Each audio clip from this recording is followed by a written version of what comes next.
Tapi emang awalnya kayak takut, dia kayak lebih tua, ntar nyambung gak ya gitu. Dia tuh pernah ngomong kalau dia nggak mau nikah sama yang lebih tua dari dia. Nadaku tinggi, ngegas, baru nyesel setelahnya. Nyesel setelah dia netesin air mata gitu ya. Oh maafin aku nggak marah gitu, aku cuma ngasih tahu doang gitu. Ini memang nadanya begini. Iya, nadanya begini gitu. Tapi sempet nggak ada perasaan-perasaan Kalau seperti dari itu? komen-komen sih enggak ya, tapi kalau misalkan lagi foto nih, lagi minta foto deket banget, kayaknya Jen cemburu deh kayak gitu. Nah, terus kalau dari Mbak Jihan, akhirnya juga punya keyakinan itu dan menerima pinangan nih dari Ustadz Syam. Kalau Jen dari awal tuh emang mau nikah tuh sesuai keinginan mama dan papa gitu. Kalau mama papa seneng, Jen mau gitu. Jadi keduanya harus seneng dua-duanya. Makanya Jen sebelum pas Ustadz Syam deket itu, Jen bener-bener tanya ke mama papa bener-bener suka atau enggak. Kalau enggak suka, salah satunya Jen nggak mau gitu. Tapi alhamdulillah ya udah, mama papa setuju aja gitu kayak. Dan berjalan begitu lancarnya begitu lancar. Ya. Oh, kalian tuh beda umur berapa tahun atau sama? Tebak. 8 tahun. Udah ngomong duluan. Jadi bocah serius. Dan sejauh ini 8 tahun itu cukup ada tantangan tersendiri nggak buat Ustadz Syam atau Mbak Jihannya? Nggak ada sih ya. Iya. Tapi emang awalnya kayak takut, dia kayak lebih tua, ntar nyambung gak ya gitu. Dia tuh pernah ngomong kalau dia nggak mau nikah sama yang lebih tua dari dia. Iya. Oh, pernah ngomong gitu? Pernah mikir kayak nanti dia bodoh-bodohin aku nggak ya, dia pinter banget gitu, pengennya sama yang lebih muda. Aku dulu sempat mikir kayak gitu, tapi ternyata jodohnya malah yang jauh banget lebih tua. Dia mau cari yang lebih muda, yang lebih bodoh gitu ya. Biar kamu yang bodoh-bodohin. Saya mikir nanti dibodoh-bodohin gitu. itu pikiran bodoh aja. Dan sejauh ini tapi 8 tahun ini masih nyambung nyambung banget. Ngobrolnya udah nggak nyambung ya gitu. Ya palingnya nyambungnya ya kayak istilah-istilah anak-anak yang, maksudnya istilah pergaulan dia sama istilah pergaulan aku pasti beda ya gitu ya. Kayak tiba-tiba dia ngomong komuk apaan gitu kan. Diajarin dia ada istilah-istilah gitulah yang istilah anak muda. Istilah-istilah. Bukan anak muda di beralih. Ya paling ada yang kayak gitu-gitu aja Mbak. Ya istilah-istilah. Kalau masalah cara berpikir, alhamdulillah sebenarnya ini buat teman-teman sekalian buat betul. Mom and Dads ya. Mom and Dads sebenarnya agama itu rem segala macam. Jadi ada perbedaan usia, remnya agama. Perbedaan pendapat, remnya adalah agama. Kenapa aku bilang remnya adalah agama?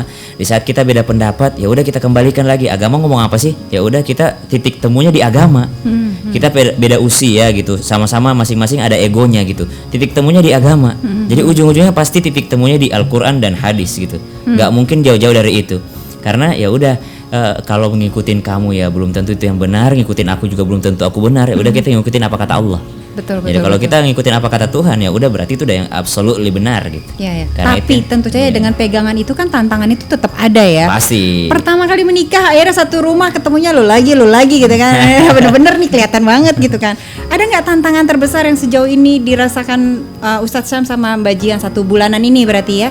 Ada nggak yang masih ya nih kadang-kadang handuknya nggak dijemur ya simpel kayak gitu ada tapi dong. Coba ada palingnya, kok Ustadz Syam nggak pernah ganti handuk sih? Jadi aku mikir gitu. Tapi berarti sekarang harus kita gemes ya, gitu sekarang ya. Dia ada yang Jihan harus nyusahin ke dia, Ustadz Syam nyusahin sama aku. Nah gitu. Proses penyesuaian kalian ini menjadi pelajaran juga ya buat di luar itu bagaimana biasanya tiap pasangan suami istri tentu punya gayanya beda-beda. Tapi kalau Ustadz Syam sama Mbak Jihan biasanya apa langsung diobrolin atau kalau lagi kesel diem dulu nanti baru diobrolin nanti langsung atau dikomunikasiin kalau ada langsung itu suka. Memang terbiasa untuk saling komunikasi. Kebetulan dua-duanya memang suka langsung ngobrol ya. Kalau Jihan tipenya diam sebenarnya. Kamu tuh tipenya diam sayang. Kalau dia lagi kesel lagi apa tuh diam dia. Kelihatan ya. Kelihatan diam. Tapi aku nggak mau. Aku colek-colek aja terus. Kenapa? Gitu. Kenapa ngomong-ngomong. Aku tuh nggak bisa tahu isi hati kamu kalau nggak ngomong gitu. Aku Ustadz Syam tapi memang pembawaannya apapun masalah itu dibicarakan gitu ya. Dibicarakan. Maksudnya aku minta terbuka lah karena aku juga walau mungkin aku salah, aku nggak sadar gimana aku minta maafnya. Namun sebelum mengawali meminta dia ngomong, aku minta maaf duluan. Jadi kan mungkin dalam psikologi juga begitu. Kita minta maaf duluan sebelum dia ngomong gitu. Aku minta maaf kalau aku ada salah, tapi tolong kasih tahu ngomong salahnya yang di mana. Karena aku bukan malaikat yang tahu salahku yang mana gitu.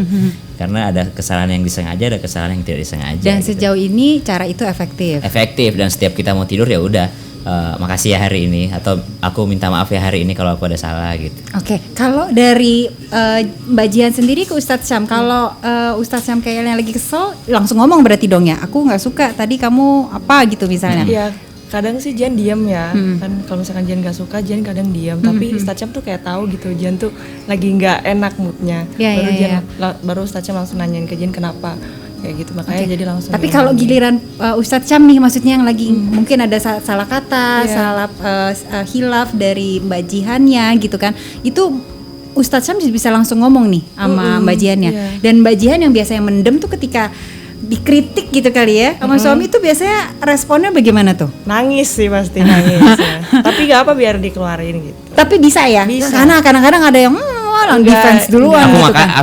aku tuh Sulawesi, Makassar ya. Iya makanya Jadi kan kadang-kadang nadaku tinggi gitu. Terus tiba-tiba Mbak Jihan Sunda berarti? Maaf. Enggak, Batam. Oh, oke. ya nadaku tinggi ngegas, baru nyesel setelahnya. Nyesel setelah dia netesin air mata gitu ya. Oh maafin aku nggak marah gitu, aku cuma ngasih tahu doang gitu. Ini memang nadanya begini. Iya, nadanya begini gitu. Mbak Jihan sendiri, aku penasaran, punya suami selebriti, itu nggak deg-degan gitu atau takut gimana ya nanti ya? Belum lagi public figure kan juga di bidang agama yang mungkin ada harus begini, harus begitu. Nanti kalau begini bagaimana? Nanti kalau begitu bagaimana? Pernah nggak terlintas Mbak Jihan? Enggak sih kalau kayak gitu ya, enggak terlalu yang aku takutin karena dia sosok public figure. Cuman paling yang harus yang jangan harus tata tuh ketika banyak fansnya dia itu mau nanya. perempuan itu sih yang netizen Jihan harus dengan agak jempol-jempolnya gimana. itu Iya. bagaimana tuh Mbak Jihan ngadepinnya? Ya harus sabar-sabar sih intinya. Bingung juga mau ngungkapin ya. Tapi pernah sempat ada terbawa gitu, entah terbawa sedih atau terbawa marah walaupun nggak bales ya. Tapi sempat nggak ada perasaan-perasaan Kalau seperti dari itu? komen-komen sih enggak ya, tapi kalau misalkan lagi foto nih, lagi minta foto deket banget kayaknya Jihan cemburu deh kayak gitu. Nah, terus abis itu mengkomunikasikan dengan Iya, pasangannya? ya jangan komunikasiin, jangan terlalu deket lah gitu. Terus Ustadznya bilang ya kamu tarik aja aku, katanya kalau misalkan ada fans yang terlalu Oh, jadi solusi kesepakatannya sudah ada ya? Ya harus kayak gitu karena kalau aku yang nolak kayak gimana Iya. gitu ya. Maksudnya tapi kadang-kala aku bikin dia seneng tuh aku nolaknya di depan dia. Jadi dia mungkin merasa bahwa ini suamiku ngehargain aku ada di sini gitu. Jadi kalau misalnya ada yang minta foto terus deket banget, ibu jangan pegang fotonya ya, izin dulu sama istriku gitu. Mau minta foto, misalnya ada yang mau minta foto aku bilang izinnya sama istriku, jangan izin sama aku gitu. Ya, karena boundaries, garis batas itu memang harus dibuat sih. Bener. Gitu. Itu juga salah satu yang di psikologi diajarkan gitu. Kalau pasangan suami istri gitu harus membuat batas-batas, bahkan gitu ya terhadap keluarga terdekat yang kadang istilahnya kayak kita punya rumah tapi nggak ada pagernya, terus tiba-tiba intervensi mertua, intervensi orang tua gitu kan. Padahal kita punya Batas. zonanya kita sendiri juga gitu. Nggak usah susah-susah orang asing kayak gitu ya. Tapi itu bagus dong berarti. Nah makanya itu yang kayak tadi Ustadz Syam mungkin lakukan. Kadang-kadang kita perlu melakukan sesuatu untuk pasangan gitu kan, biar dia seneng juga gitu kan. Walaupun itu bukan kebutuhan kita, tapi kita tahu dia seneng gitu, kenapa enggak gitu kan. Dan sejauh ini berjalan dengan baik ya. Tantangannya jadi hanya cemburu aja nih ya. Emang kamu pernah cemburu ya? Nggak pernah cemburu. Kamu nggak ini aja nggak kebaca mungkin. Iya. Dan kali dikasih tahu mungkin seneng ya dicemburuin ya Pak Ustadz. Iya sih. Tapi jangan sampai yang cemburu yang kayak ngambek banget. Aku setengah mati juga nggak bujuknya. Nggak pernah kan? Nggak pernah sih, belum tahu. belum. Kan masih ada 40%. Kejutan-kejutannya gitu ya. Dia sih anaknya lebih cuek deh kayaknya. Oh iya? Jihan tuh anaknya lebih cuek. Aku dikasih tahu mama mertua, paling kamu sabar-sabar karena anaknya cuek dan nggak peka gitu. Kalau kata mamanya. Tapi Jadi memang benar. Iya sih, jangan cuek. Iya. Selama ini ada nggak? Aku tuh sebenarnya tipenya Mbak, aku diem anaknya. Aku diem tuh. Kalau kesel aku diem. Aku marah aku diem. Aku pengen orang ngerti kalau aku marah. Sebenarnya tipe aslinya gitu. Tapi ketemu dengan istri yang cuek, gimana aku mau diem? Atau diem-dieman semua. Kalau aku diem terus nggak Sepi ngutarain ya rumah kalau ya? aku marah, ya gimana bisa mengerti gitu. Jadi kadang kita yang harus merendah gitu, bukan orang yang nggak peka, tapi kita yang terlalu ingin dimengerti gitu. Jadi aku tagline-nya itu bukan orang lain yang nggak peka, bagus tapi banget tuh. kita yang terlalu ingin dimengerti. Gitu. Jadi kadang-kadang kita pun harus bisa objektif. Ini apa jangan-jangan aku yang sudah nuntutnya berlebihan Betul. kali ya. Nah, Mams Edet tuh. Nah ya, tagline-nya boleh diulang lagi sekali lagi, Ustaz Syam. Bukan pasangan yang nggak peka, tapi kita yang terlalu ingin dimengerti. Betul. Iya. Nah, mudah-mudahan ini menjadi pembelajaran bersama ya gitu. Amin. Terus untuk kedepannya, Ustadz Syam sama Mbak Jihan, apa targetnya? Apa yang masih mau dijalankan? Apa sayang? Kamu deh. Karena aku hidup tanpa target. Wah, Aku juga gak ada Iya. visi-visi ke depannya, selagi masih di jalan yang benar, semua karena Allah. amin. Iya, Ya. kalau target sih nggak ada ya.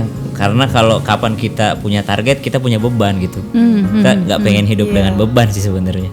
Kalau aku ya. Ya. Tapi pokoknya semua dijalankan aja ya. Iya, benar. Tapi kalau kita boleh, ini kan mumpung lagi bulan Ramadan, waktunya kita introspeksi juga ya, belajar tidak hanya dari diri kita, tapi juga dengan kondisi yang terjadi di dunia ini ya. Semenjak pandemi ini kan kalau kita lihat angka perceraian semakin tinggi atau segala macam gitu kan, dan itu udah terbukti di mana-mana ya.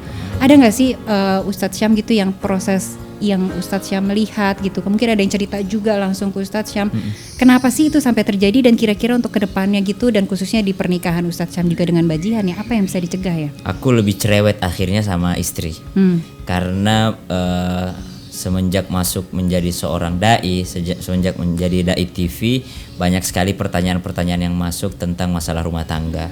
Yang pertama masalah ekonomi, kemudian masalah ikut campurnya orang tua mertua, yang kemudian batasan iya, tadi itu betul ya. ya, bonding tadi kan.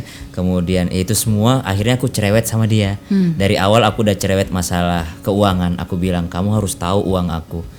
Karena banyak pertengkaran terjadi di ujung Tutup-tutupin karena duit. ya masalah itu, kamu harus tahu ini keuanganku, kamu mau pegang atau enggak gitu. Jadi harus dari awal nih, dari awal Kesepakatan finansial. kesepakatan finansial. Terus aku minta kita saling silang, kamu ngasih ke orang tuaku, aku ngasih ke orang tuamu gitu. Ya udah, kita karena tahu bahwa permasalahan itu banyak di luar sana, akhirnya aku amalkan untuk diriku sendiri gitu sama jihannya. Maka aku lebih cerewet sebenarnya daripada istri gitu. Dan justru yang kemarin-kemarin yang tadi kata Ustadz Syam itu banyak cerita itu sepanjang pandemi, buntut-buntutnya muter-muternya di situ Oh iya, di doang situ ya? juga, di ekonomi, di orang tua, ekonomi gitu aja terus. Karena permasalahan akhirnya karena tidak ada keterbukaan, ya akhirnya bermasalah masalah finansial tadi. Karena nggak ada keterbukaan. Contoh misalnya yang paling banyak sekarang itu adalah ketika sang istri melakukan pinjaman online. Suaminya nggak tahu. Ya. Kalau akhirnya menumpuk bunga nggak bisa bayar. Akhirnya dia mau bayar, mau ngomong ke suami takut karena bunganya udah menumpuk. Akhirnya terjadi perceraian lah. Ya. Kalau di psikologi itu sendiri memang sebenarnya adalah ada 3 Kak katanya kan. Pertama adalah keterbukaan, komunikasi gitu ya. Kalau di psikologi bilang ya itu benar banget. Kemudian habis itu kesepakatan. Jadi menikah itu kita udah sama-sama terbuka, udah ngomong, tapi harus ada yang disepakati bersama dong. Iya. Di tengah-tengah ini kesepakatan barengnya apa nih gitu kan. Karena menikah sebenarnya adalah proses bersepakat gitu. Nah, setelah kesepakatan itu dapat, Kak, yang ketiganya adalah komitmen untuk menjalankan kesepakatan yang sudah dijalankan. Subhanallah. Gitu. Jadi perjanjian kesepakatan kecil misalnya, ya udah deh kita kan sama-sama sibuk nih yang tiap malam kita ngobrol ya sebelum tidur jam 10 malam. Nah, kesepakatan itu harus komitmen dijalanin.